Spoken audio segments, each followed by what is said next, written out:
ඔබට සුබ දවසක්. අද අපි පොඩි කාරණාවක් බලන්න යනවා. මේ කාලේ තිබෙන වෘත්තාන්තයේ සමාජ විද්‍යාත්මක ඓතිහාසික පැත්ත දිහා බලන්න. ඉතින් මේ කිතු උපතේ කාලය සමරනකොට මෙන්න මේ කතන්දරේ මම කියන්න කැමති ගස් තුනක් තිබුණා. ඉතින් අපි කියමුද මේ ගලීලය නම් ප්‍රදේශයේ මේ ගස් තුන තිබුණේ. ඒ ගස් හැදීගෙන එනකොට අයියා මල්ලිලා තුන් දෙනෙක් කියමුද. ඒ ගස් තුනේ එක ගහක් බොහොම උසයි ටිකක් යම් මහ තත්ත්වයකට තිබුණා. එයා කිව්වා මම හැමතිස්සෙම කැමති ත්‍රාසජනක සිද්ධිවලට සහභාගී වෙන්න. ඒක තමයි මගේ ජීවිතයේ අභිලාෂය කියලා. ඉතින් ඒ ගහ දෙවෙනි ගහ කිව්වා දෙවෙනි ගහ ටිකක් මහතයි.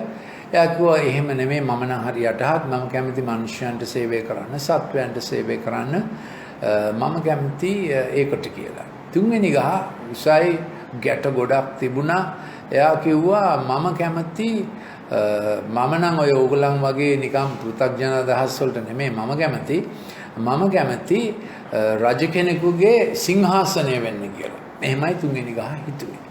ඉතින් යථා කාලෙදි මේ ගස් තුනම කපලා අර තුන්වෙනි ගහ යෙරුසලම කියන නගරයට ඇරියා අගනුවරට. ඒ කියන්නේ ගස් කපලා අරිනවානේ. ඒක තැන් වලට දෙවෙනි ගහ අර මහතට තිබුණු ගහ එච්චර හැඩකුත් නැහැ.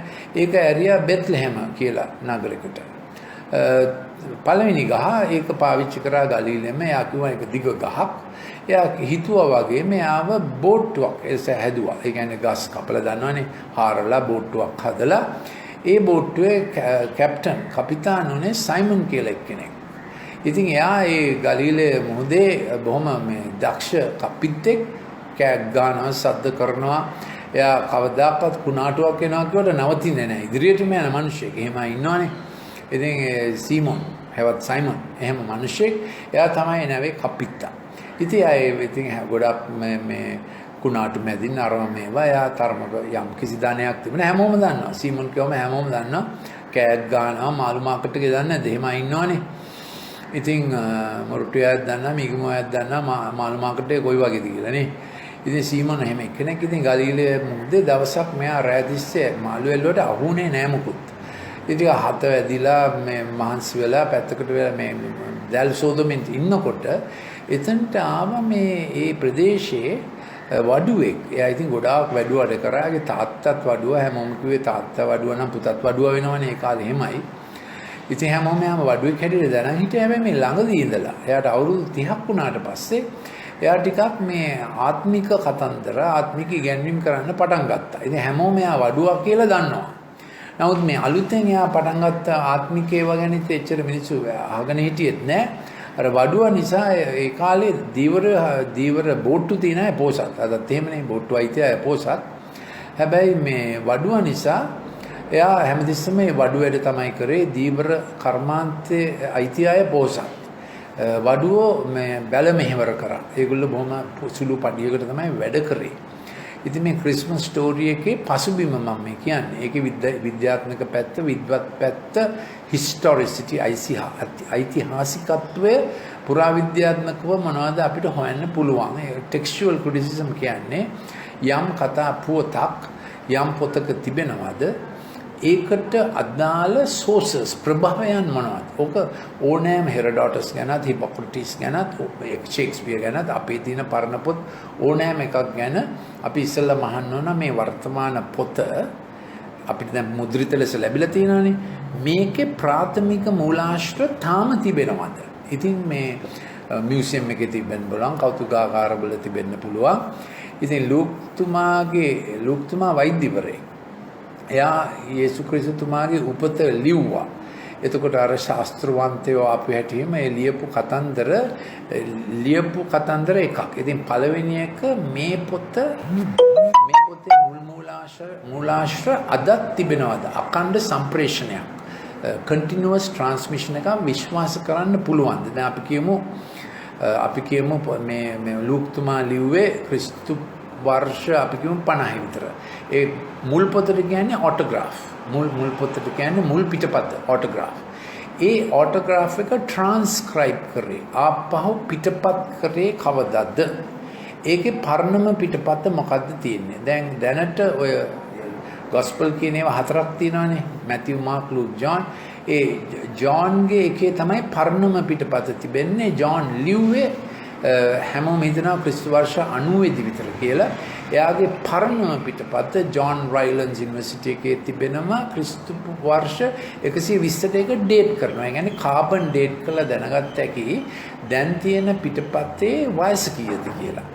ඉතින් මම දැන් ඒ ලෙවල් කරන කාලේ මේ කිසි දෙයක් විශ්වාස කරේ නැහැ. අපි විශ්වාස කරේ ඉතින් පරිණාමවාද එහෙමනේ. ඉතින් ඉතින් මම සෙන්ට් තෝමස් කොලෙජ් එකේ ඉගෙන ගත්තේ. උනාට මම මේ ඕව ගැන කිසිම හැඟීමක් තිබුණේ නැහැ. හැබැයි මම ඒ අවුරුද්දේ ඒ ලෙවල් විභාගයෙන් ලංකාවේ ප්‍රථමයා වුණා. කෙමිස්ට්‍රි, ෆිසික්ස්, බොටනි, කෙමිස්ට්‍රි තමයි මගේ මේ ඊටම ආස කරපු විෂය. මම හිතුවේ කෙමිස්ට්‍රි ඔනර්ස් කරන්න. නමුත් දෙමව්පියෝ කිව්වා නෑ ડોක්ටර් කෙනෙක් වෙන්න ඕන කියලා. ඉතින් කොළඹ මෙඩිකල් ෆැකල්ටි එකට තමයි මම ආවේ. ඒකේ හැම බැච් එකේම මම බැච් ටොප්. හැබැයි ඉතින් මම මේ විවාදයේ ඔළුවේ තිබුණා. ඒ කියන්නේ මම වාද කරන එක මගේ ගතිය. වාදයක් නැති දැන මම වාදයක් හදාගන්න. ඉතින් යාළුවෙක් එක්ක මම මේ කතන්දරයට පැටලිලා එයා ඒවෙම අහනකොට මම හරස් ප්‍රශ්නත් අහලා මම ඇහුවා ඉතින් කොහොමද අපි දන්නේ මේ පරණ පොත අද මුද්‍රිත printed form එකෙන් තියෙන පරණ පොතේ sources මොනවද? ඉතින් ඒව මම හොයලා බැලුවා. එතකොට මට පේනුණා අර ක්‍රිස්තු වර්ෂ 90 ලියපු පොතේ පළවෙනි සෝස් එක තිබෙනවා ක්‍රිස්තු වර්ෂ 121 තාම තියෙනවා. ඒ කියන්නේ අවුරුදු 30යි වෙනස ගියේ. ඒ විතරක් නෙවෙයි දැන් මේ ජීසස් ක්‍රයිස්ට් ජීවත් වුණා කියලා කියන්නේ 0 year එකේ ඉඳලා 33rd year එක වෙනකන්නේ ක්‍රිස්තු වර්ෂ 33 අප්‍රේල් මාසේ 3 වෙනිදා තමයි එයා මැරුණේ කියලා ඒකට හිස්ටොරිකල් ඩොකියුමන්ට්ස් තියෙනවා. පයිලට් කියලා අඬුකාරයෙක් හිටියා කියලා හිස්ටොරිකල් ඩොකියුමන්ට්ස් තිබෙනවා. ඒ විතරක් නෙමෙයි. එයා මැරුණු දවසේ අර කුරුසි යන ගහපු දවසේ භූමිකම්පා වුණා කියලා හිස්ටොරිකල් ඩොකියුමන්ට්ස් තිබුණා. ඇෆ්‍රිකානස් කියලා කෙනෙක් ඒ භූමිකම්පාව නයිස් රෝම් නගරය දක්වා දැනුණා කියලා. ඒ කියන්නේ කුරුසිපත් කරේ ජෙරුසලමේ. කුරුසි යන ගැව්වේ. ඒක අර මේ නයිස් රෝම් දක්වාම යනවා කියලා තිබුණා. ඊළඟට කුරුසිපත් කෙනෙක් මැරෙන්නේ ලේ ගිහිල්ලා නෙමෙයි. මෙහෙම කුරුසිය එල්ලුවම සමහරවිට මෙතන එන ගහලා එල්ලනවා, සමහරවිට බැදලා එල්ලනවා. ජීසස් ක්‍රයිස්ට් ගැන නම් කිව්වා එන ගැහුවා කියලා. ඊළඟට කකුලත් පොළවෙන් උස්සලා අවලම්බනය කළ කල්හි ඒ මහ ප්‍රාචීරය වැඩ කරන්නේ නැහැ. ඩයෆ්‍රම් එක ඒ කියන්නේ හුස්ම ඉහළට ගන්න පුළුවන්. නමුත් එළියට දාන්න බෑ. එතකොට ඔක්කොම ගත්ත හුලං එකහු වෙනවා පෙනහල්ලේ. එතකොට පෙනහල්ලේ ප්‍රෙෂර් එක වැඩි වෙනවා. ප්ලූරල් කැවිටි එකේ ප්‍රෙෂර් එක වැඩි වෙනවා. එතකොට රයිට් හાર્ට් එකේ දකුණු කෝෂිකාව පැත්තේ ප්‍රෙෂර් එක වැඩි වෙනවා. පුප්පුසිය ධම්නියේ ප්‍රෙෂර් එක වැඩි වෙනවා. මොකද මේ බැක් ප්‍රෙෂර් එක නිසා. එතකොට දකුණු කෝෂිකාව තුනෙහි වම් කෝෂිකාව ඝනකමයි. මොකද අපේ සිස්ටමික් ප්‍රෙෂර් එක 120/80 නිසා වම් කෝෂිකාව බොහොම බලවත් ලෙස වැඩ කරනවා. නමුත් අපේ මේ දකුණු කෝෂිකාව ඒකට මුණ පාන්න වෙන ප්‍රෙෂර් එක 25/10 පෙනහල් හරහා ලේ අරින එක අමාරු වැඩක් නෙමෙයි. නමුත් අර පුද්ගලයාව අවලම්බනය කර කල්හි කුරුසිය යන ගහනවා කිව්වම එන්න මේ වායු හිර වෙන නිසා යාට ගාලා හුස්ම ගන්නවා එළියට දාන්න බෑ. ඒ පැත්තේ ප්‍රෙෂර් එක වැඩි වෙනවා. එතකොට රයිට් හાર્ට් ෆේලියර් එනවා. දකුණු කෝෂිකාව අකර්මණ්‍ය වෙනවා. එතකොට කෝපල්මොනාලේ එනවා. ඒ කියන්නේ පෙනහල්ලේ ප්‍රෙෂර් එක වැඩි වීම නිසා. එතකොට සීරස් ෆ්ලුයිඩ් එකක් නිකන් මේ ස්ට්‍රෝ කලර්ඩ් පිදුරු පාට ලා කහ පාට ෆ්ලුයිඩ් එකක් පෙනහල්ල වටේ ප්ලූරල් කැවිටි එකෙත් ඇති වෙනවා. ඊළඟට පරිකන්තුකයේ තිබෙනනේ හાર્ට් එක වටේත් ඒක ඇති වෙනවා. එතකොට මේ කාඩියක් ටැම්පොනාඩ් වෙනවා. ඒ කියන්නේ අර හાર્ට් එක ක්‍රියා කරන්න බැරි වෙලා හાર્ට් එක හිර වෙනවා.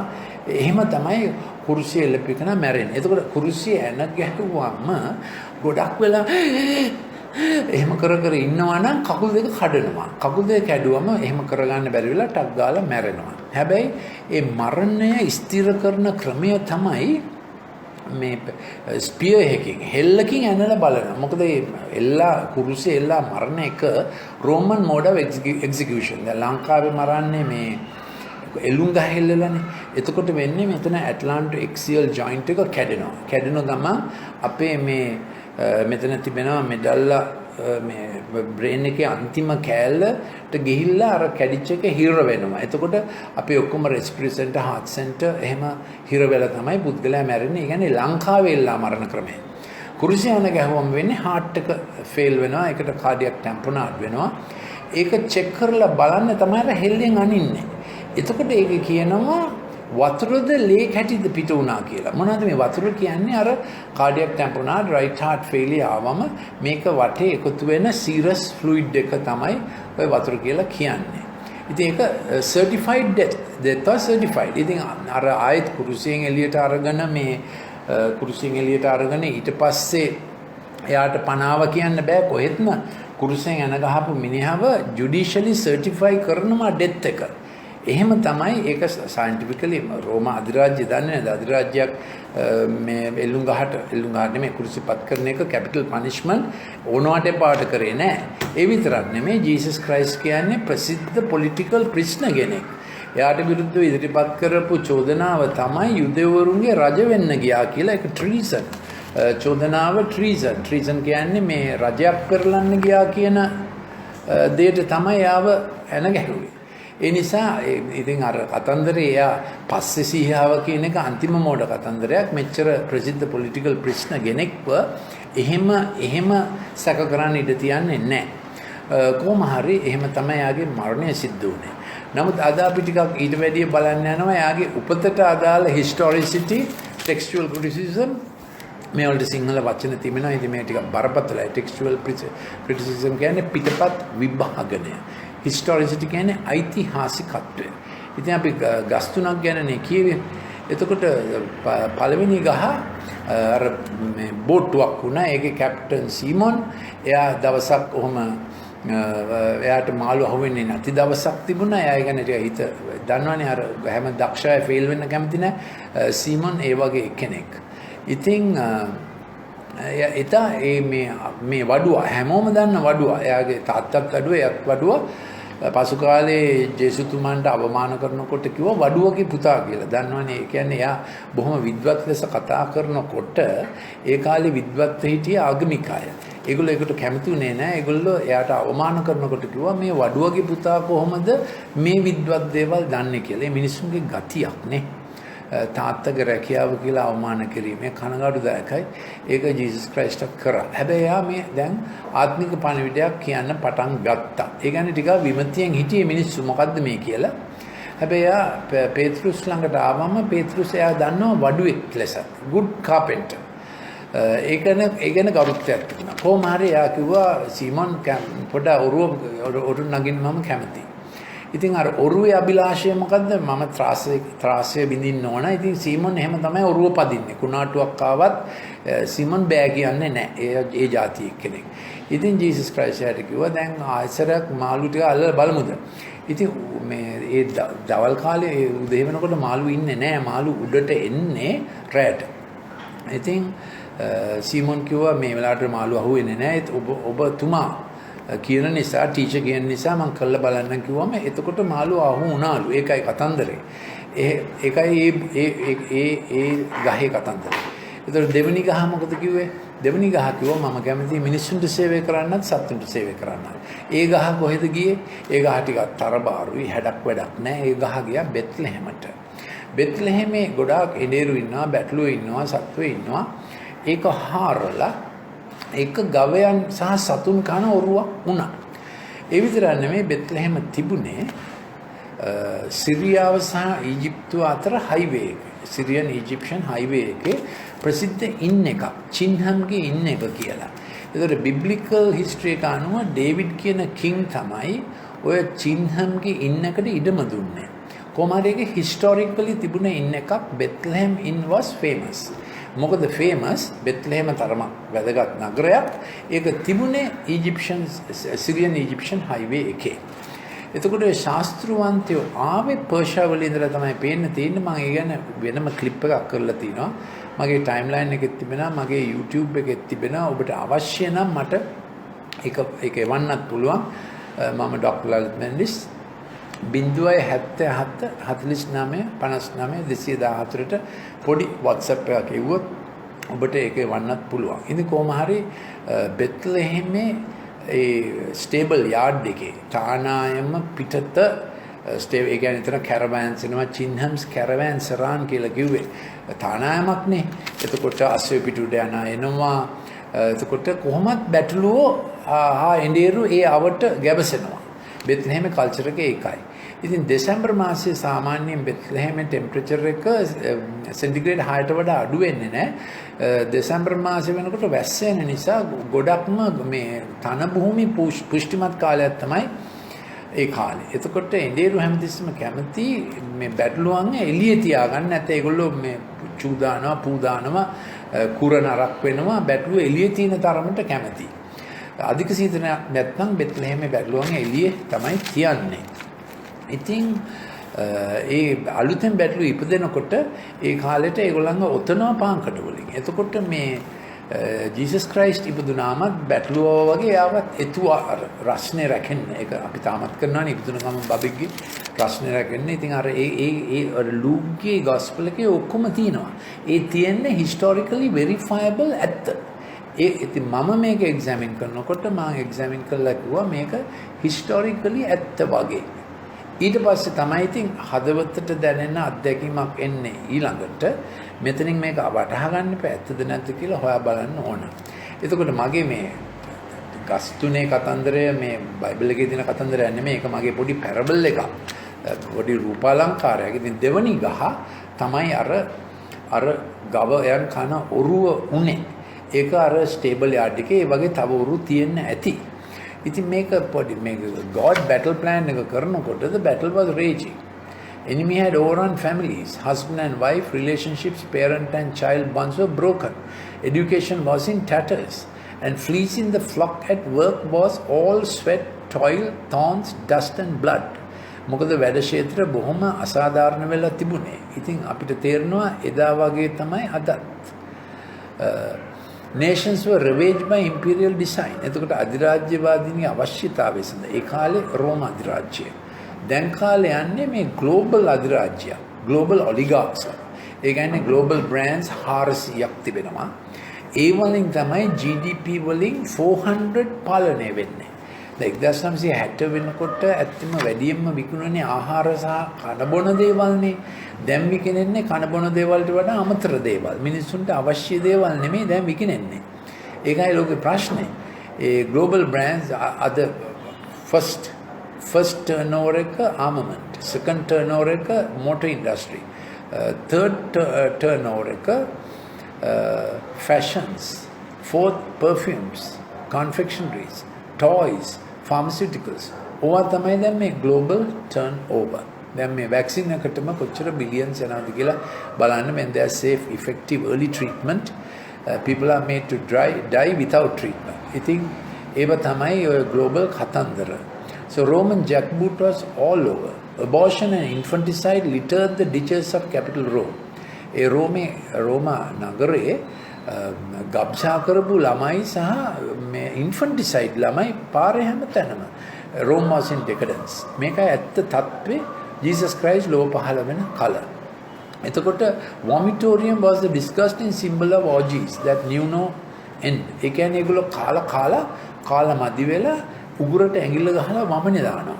ඒතකොට රෝමන් නෝබල්ස්ලාගේ ෆීස්ට් වල ඒවා වමනේ දාන්න vomitorium කියලා එකක් තිබුණා. අපේ පඩික්කම වගේ එකක්. ඒ ආයෙත් කන්න පටන් ගන්නවා. එවැනි කාලයක තමයි the savior came to the earth. Now you may think, can man be so bad? But look at what man is doing now. දැන් ඔබට හිතනවා නම් අපෝ ඒ කාලේ මිනිස්සු හරි නරකයි කියලා. දැන් පොඩ්ඩක් හිතලා බලන්න දැන් කාලේ විද්‍යාඥයෝ කරන ඒවා ලෝකෙට. So Christ was born in a time like that. ඉතින් ඒ දෙවනි ඔරුව ගැන කතන්දරේ.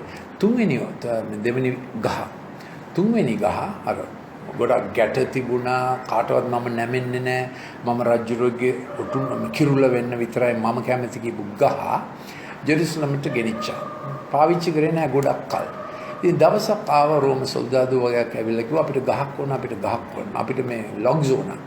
ඉතින් ඒ රෝම සොල්දාදු ඇවිල්ලා ඉන්නකොට සල්ලි ගෙවන්නේ නැහැ. ඉතින් මේ අර ඕන ටිම්බෝන ඩිපෝ එකේ ඕන අයිතිකාරයා කිව්වා මේක අරගෙන යන්න කියලා කෑලි දෙකකට කපලා දුන්නා. දිග කෑල්ලක් සහ කොට කෑල්ලක්. ඒක තමයි කැල්වරි ගොල්ගොතා වල ගහ කුරුසේ උනේ. දිග කෑල්ලයි කොට කෑල්ලයි.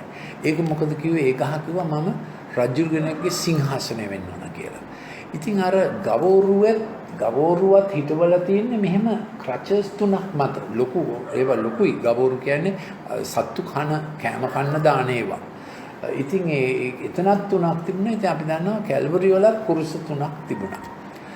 ඉතින් මේක හදනකොට අන්තිමේ ගහේ ප්‍රාර්ථනාව මම නම් රජ කෙනෙක්ගේ සිංහාසනයක් වෙන්න ඕන. That became true in a very unexpected way. රජුරු කෙනෙක් ඒක එයා මැරෙන සිංහාසනය කරා. normally ඒකෙන් තමයි එයාගේ කාර්යය එයා කරේ තම ජීවිතය පූජා කරලා. සාමාන්‍යයෙන් රජුරු අනිත් අයගේ පූජා ඉල්ලනවා. සාමාන්‍යයෙන් රජුරු කියන සෝල්ජර්ස්ලාට තමා වෙනුවෙන් මැරෙන්න කියලා. රටවැසියන්ට තමා වෙනුවෙන් මැරෙන්න කියලා. මේ රජුරු රටවැසියා වෙනුවෙන් නැත්නම් ලෝකවැසියා වෙනුවෙන් මැරුණු රජුරුව තමයි මේ සේවිය කියලා කියන්නේ. ඉතින් මම ඒ ගැන පදමාලාවක් කියවන්න කැමතියි. යෙසායා හිටියේ ක්‍රිස්තු වර්ෂ 730. එයාගෙන් තමයි මේ පොත. එතකොට මේක ඇත්තම හරියටම බලන්න ඕන නම් ක්‍රිස්තු වර්ෂ 730 මෙයා හිටියද? හිස්ටොරික් සෝසස් හොයන්න ඕන. එතකොට මෙයාගේ ඔටෝග්‍රාෆ් එක. මෙයා මුලින් ලියපු ඔටෝග්‍රාෆ් කියන්නේ මොකද්ද? මුලින් ලියපු පොත. ඒ මුලින් ලියපු පොතට කිට්ටුම මුල් පිටපත්වල ඩේට් එක මොකද්ද? කාබන් ඩේටිං වලිනුත් ඒක හොයන්න පුළුවන්. පොටරි ඩේට් කරන්නත් පුළුවන්. කැනීම් කරගෙන යනකොට දැන් පරණ තැන් වැහිලානේ තියෙන්නේ, උඩ ඉඳලා යටට වැහිලා තියෙන්නේ. ඉතින් කැනීම් කරගෙන යනකොට ඒ ශතවර්ෂය අනුව හම්බ වෙනවා පොටරි සහ කාසි. හරියටම කියන්න පුළුවන් කොයි ශතවර්ෂද ඒ කැනීම අයිති කියලා හරියටම කියන්න පුළුවන්. ඒක නිසා ආකියොලොජි එක සයන්ස් එකක්. ඉතින් මේ යෙසායාගේ පොතේ මූලාශ්‍රයත් හරියටම කියන්න පුළුවන් කොයි ශතවර්ෂද කියලා. දැනට යෙසායාගේ පොත ලිව්වේ ක්‍රිස්තු පූර්ව 740. යෙසායාගේ පොතට කිට්ටුම තිබෙන මුල් පිටපත් ක්‍රිස්තු පූර්ව 200 ඉඳලා එන ඒවා. ඒ කියන්නේ බ්ලැක්ස් මේ ඩෙඩ් සී ස්ක්‍රෝල්ස් කියලා ස්ක්‍රෝල්ස් වගේක් හම්බුණා මේ 1947 වල.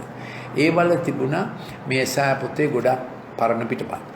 දැන් 1947 වලට ඒ සොයා ගැනීමට ඉස්සෙල්ලා යෙසායාගේ මුල් පරණ පිටපත තිබුණේ 700 AD. දැන් මේක ටිකක් ෆලෝ කරන්න ඕන.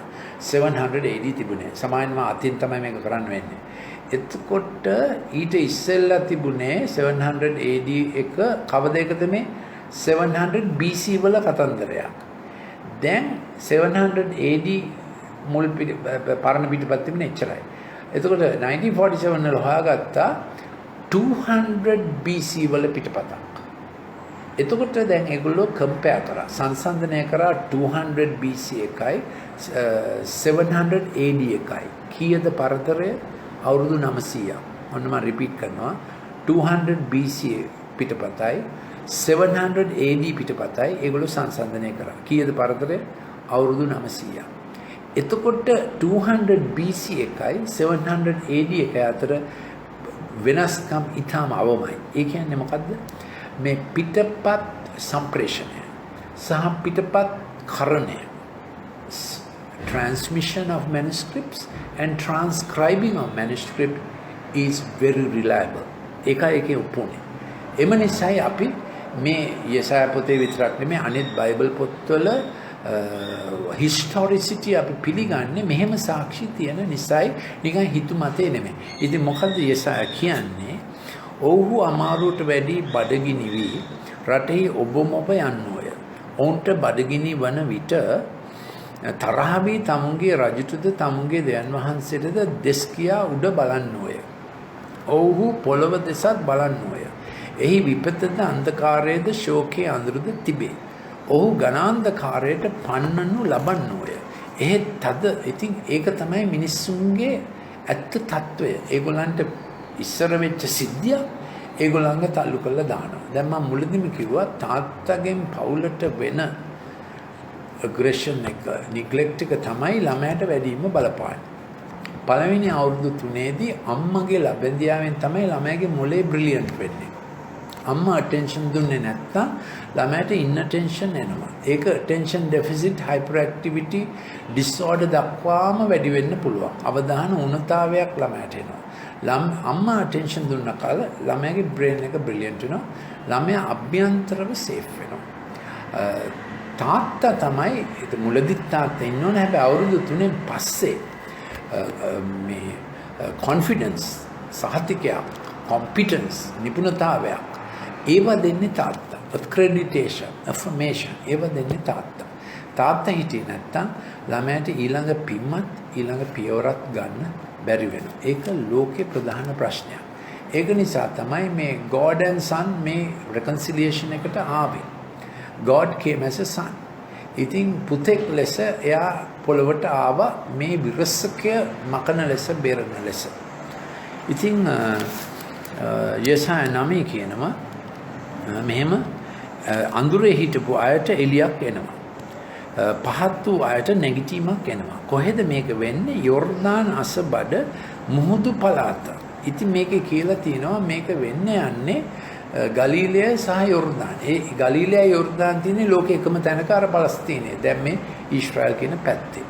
එතකොට අයිසායාගේ කොන්ටෙම්පරරි කෙනෙක් හිටියා මීකා. එයා කියනවා මෙයා ඉපදෙන්නේ බෙත්ලෙහෙම කියලා. ඉතින් ඔගස්ටස් සීසර්ගේ සෙන්සස් එක සඳහා මේ ගලීලයේ හිටපු අයට සිද්ධ වුණා බෙත්ලෙහෙමට යන්න. ඉතින් ඒවා එහෙම කියලා තිබෙනවා. ඉතින් ඒව කලින් කියපු දේවල් අපිට බලන්න තියෙන්නේ ඇත්තෙන්ම මීකා මේක කලින් කිව්වද 700 BC වල නැත්නම් ඉපදුනාට පස්සේ කිව්වද? ඒව හිස්ටොරිකලි හොයාගන්න පුළුවන්. මම ප්‍රශ්න අහලා හොයාගත්තා වගේ ඔබත් ප්‍රශ්න අහලා හොයාගන්න පුළුවන්. මං කියන දේ අහන්න ඕනේ නැහැ. නමුත් මං කරපු රිසර්ච් ඕන නම් මට පොඩ්ඩක් WhatsApp එකක් එවන්න 077 49 59 214. ඉතින් දැන් මයික් මට ඉවර කරන්නම් මේ ඉතුරු ටික. අන්ධකාරය විද්‍යාවසනක මහත් ආලෝකයක් දුටුවය මරණ සෙව නැති දේශයේ විශ්වාස කරේ එලියක් බැබළුනේ. මේක තමයි ක්‍රිස්මස් ස්ටෝරි එක. ඉතින් මොකද්ද මේ එළිය? එතකොට මේ එළිය හේතු කොටගෙන බර වූ වියගහ, කරේ දණ්ඩ, පීඩාකාරයාගේ අෂ්ටිය ඒවා ඉවත් වෙනවා. යුද්ධකාරයාගේ සීල යුද්ධ වහන්, ලේ පෙඟු වස්ත්‍ර ඒවා ඉවත් වෙනවා. ඉතින් ඒක තමයි UN motto එක, UN axiom එක. Spears will become pruning hooks. හෙල්ල හීබැල් වන්නේ කඩුව නගුල්පත් වන්නේ. ඒකයි swords will become plowshares. UN charter එක මේකෙන් තමයි අරන් තියෙන්නේ. අපිට මේක වෙන්නේ මොකද? අපිට පුත්‍රයෙක් දෙන ලද්දේ ලදරුවෙක් උපන්නේ ආණ්ඩුවද උන්වහන්සේගේ කරපිට තිබෙන්නේ උන්වහන්සේගේ නාමය වන්ඩර්ෆුල් ආශ්චර්ය මන්ත්‍රීවරයා කවුන්සිල් පරාක්‍රම අධ්‍යයනාංශ mighty God සදාකාල පියාණන් everlasting father සමාදානයේ කුමාරය prince of peace. ඒ උතනින් තමයි අර prince of peace කියන එක එන්නේ. ඒක තමයි හැමෝම දන්න පදේ. ඉතින් මම හිතන්නේ මම ටිකක් ගොඩක් වෙලා කතා කරා. ඉතින් මේක ඔබට යහපතක් වෙයි කියලා මම බලාපොරොත්තු වෙනවා. If you have any questions, please send the questions to me.